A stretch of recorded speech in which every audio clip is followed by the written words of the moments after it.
इस वीडियो में देखिए कि इस छोटी सी बच्ची ने कितना बड़ा पैगाम दिया इस चचे को। किसी का हुलिया देखकर उसके औकात का पता नहीं लगाया जा सकता। एक यतीम लड़की किस तरह इस चचे को समझाती है, ये देखिए। अरे तुम्हारी हिम्मत कैसे हुई मेरी पोती को हाथ लगाने की और इसके कपड़ों को गंदा करने की? जानते हो कि इसके कपड़े कितने महंगे हैं?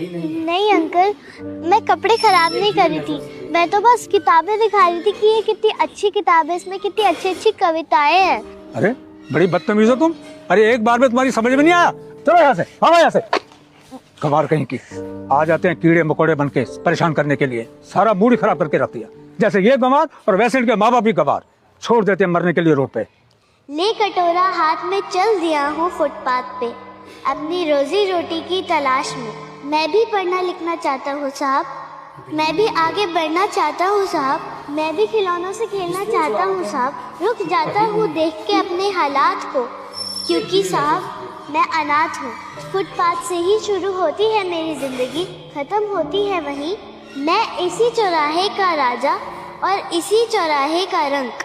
जब कोई हम उम्र को देखता हूँ गाड़ियों से जाते हुए, तो खो जाता हूँ उसी के ख्वाब में।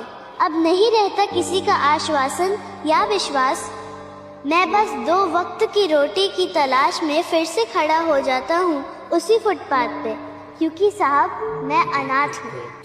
पढ़ी नहीं। वाह दीदी, आप तो बहुत अच्छे से पढ़ लेती हो। इतने अच्छे से तो मैं भी नहीं पढ़ पाती। मैं इंग्लिश मीडियम में पढ़ती हूँ, लेकिन मेरी हिंदी बहुत ज़्यादा कमज़ोर है। आपने हिंदी पढ़ना कहाँ से सीखा? मुझे भी आपकी तरह हिंदी पढ़ना सीखना है।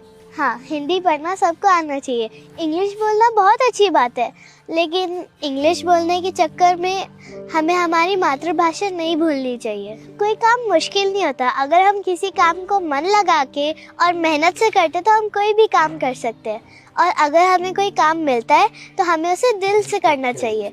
और मुझे तो पढ़ना लिखना बहुत पसंद है, तो मैं दिन भर बुक्स पढ़ती रहती हूँ, इसलिए मुझे सारी लैंग्वेजेस आती है। वाह दीदी, आप तो बहुत स्मार्ट हो। मुझे भी आपकी तरह सारी लैंग्वेजेस सीखनी है। सॉरी बेटा, मुझे माफ़ कर दो। मैंने तुम्हें समझने में बहुत गलती की। मुझे तुम्हारे साथ ऐसा नहीं करना चाहिए था। मैंने तुम्हें अनाथ समझकर तुम्हें धक्का दिया, तुम्हारे साथ मिसबिहेव किया, तुम्हारी बेइज्जती की। और बेटा, मुझे पता नहीं